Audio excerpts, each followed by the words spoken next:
안녕하세요. 오늘 소개해드릴 책은 김명숙 저자의 미술관에 가고 싶어지는 미술책입니다.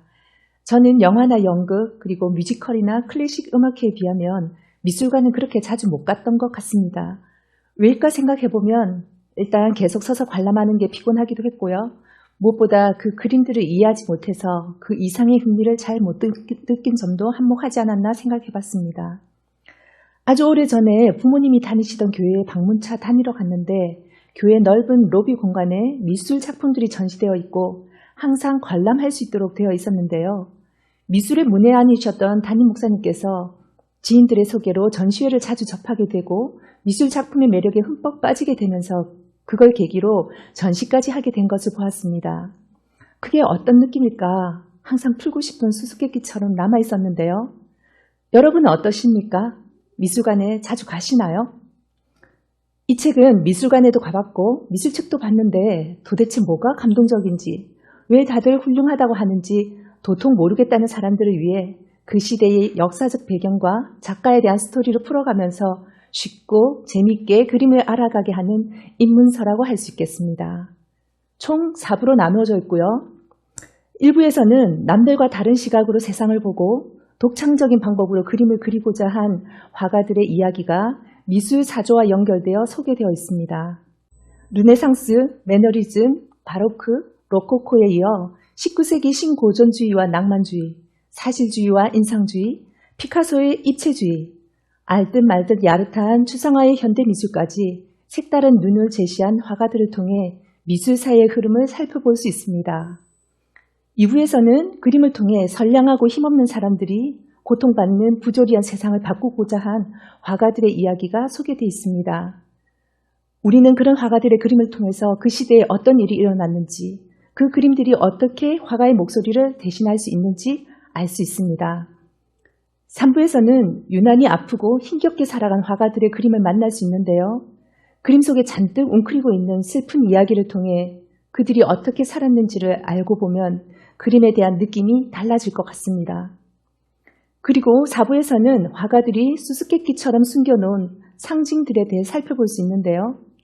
예를 들어 강아지는 충성을, 백합은 성모 마리아를 의미하는 등 당시 화가들이 약속한 상징을 이해하면 그림이 훨씬 풍성해 보일 것 같습니다.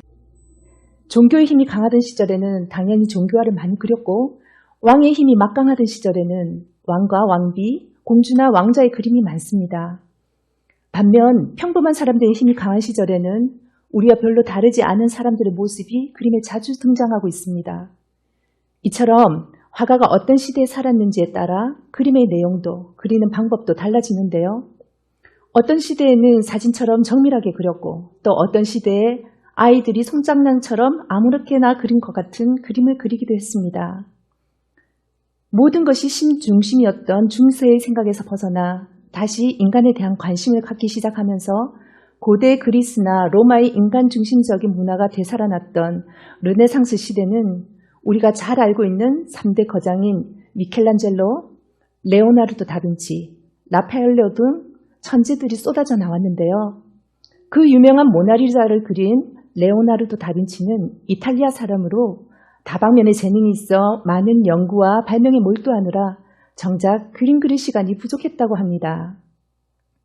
그때 프랑스의 왕 프랑스와 1세가 다빈치처럼 위대한 인물을 자기 곁에 두는 것만으로도 나라의 위신이 선다고 생각해서 그를 불러들여 편안하게 자신이 하고 싶은 일을 하면서 살 수 있게 배려해 주었는데 그에 대한 고마움으로 왕에게 모나리자를 선물했다고 합니다.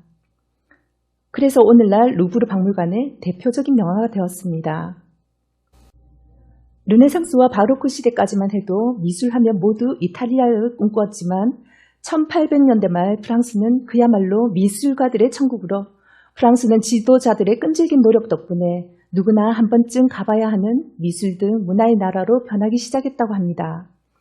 우리나라도 한류로 세계적인 붐을 일으키고 있는 이 시점에서 현대의 한국 문화뿐만 아니라 우리의 전통이 세계에 많이 알려져 서구의 천재 작가 이상의 훌륭한 작가와 작품 세계가 알려지기를 기대해봤습니다. 루브르 박물관과 양대산맥으로 프랑스의 대표적인 미술관은 오르세 미술관에도 우리에게 너무 익숙한 밀레 만종이 있습니다. 만종은 저녁에 교회에서 울리는 종소리를 뜻하는데요. 그림 속 부부는 농사일을 마치고 고단한 하루가 저물 무렵 교회에서 울려 퍼지는 종소리를 들으며 하나님께 감사의 기도를 드리고 있습니다. 저도 이 그림을 참 좋아하는데요. 밀레가 살던 시대의 프랑스는 조용할 날이 없었다고 합니다. 많은 지식인들이 거리로 뛰쳐나와 사회의 불평등에 대해 목소리를 높였고 뜻하지 않게 죽어나가기도 했는데 밀레는 조용히 시골에서 아름다운 자연이나 그리고 있었다면 나라를 위해 아무것도 하지 않은 이기적인 화가일까요? 내가 밀레였다면 한 번쯤 그런 고민을 해봤을 것 같은데요. 하지만 그는 자신의 일에 최선을 다함으로써 나라와 민족을 위해 목숨을 버린 이들 못지않은 일을 해냈습니다. 가난한 농부를 그림 속 주인공으로 그림으로써 세상의 중심에는 귀족과 영웅이 아닌 힘없고 소외된 사람들도 존재한다는 생각을 하게 했습니다. 이렇게 밀레는 붓 하나로 프랑스를, 파리를, 그리고 오르세를 세상에서 제일 멋진 곳으로 만들었습니다. 자신의 일에 최선을 다하는 것만으로도 애국이라는 게 새삼 느껴지는 부분이었습니다. 서양 사람들은 대체로 사실주의적 그림을 좋아했고 19세기가 거의 지나서야 그런 규칙들을 깨면서 원근법을 무시하고 피카소나 세잔처럼 그림 같은 그림이 시작되었지만 동양 사람들은 이미 오래전부터 그저 검은 선과 여백으로 점잖고 여유가 묻어나는 그림 같은 그림을 그리고자 했는데요. 추사 김정희의 세안도는 억울한 누명을 쓰고 유배지에서 9년 동안 귀양살이를 할 때 제사 이상적이 위험을 무릅쓰고 북경을 오가며 구하기 어려운 귀한 책들을 수시로 보내준 것에 대한 감사의 마음으로 그에게 남긴 작품이라고 합니다.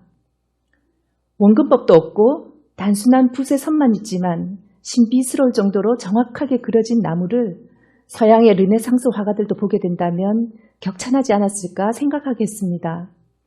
그리고 세상 모두가 그를 버렸어도 스승에 대한 제자의 사랑 덕분에 김정희는 행복한 사람이었음을 느끼면서 나에게도 이런 사람이 있다면 그리고 누군가에게 이런 사람이 된다면 참 행복한 삶이 되겠구나 생각해봤습니다. 이렇게 그림을 볼 때 어떤 화가가 어떤 시대에 어떤 방법으로 왜 그 그림을 그렸는지 알고 보면 훨씬 흥미롭겠죠. 이 책에는 서양 미술의 흐름을 볼 수 있는 대표작들이 전시회를 온 듯한 느낌으로 잘 실려 있습니다. 한 번씩 바쁜 일상을 접고 책 속이든 전시관이든 미술로의 여행을 떠나셔서 알고 보는 그림의 즐거움을 마음껏 누리는 행복한 시간을 가지시길 바랍니다. 감사합니다.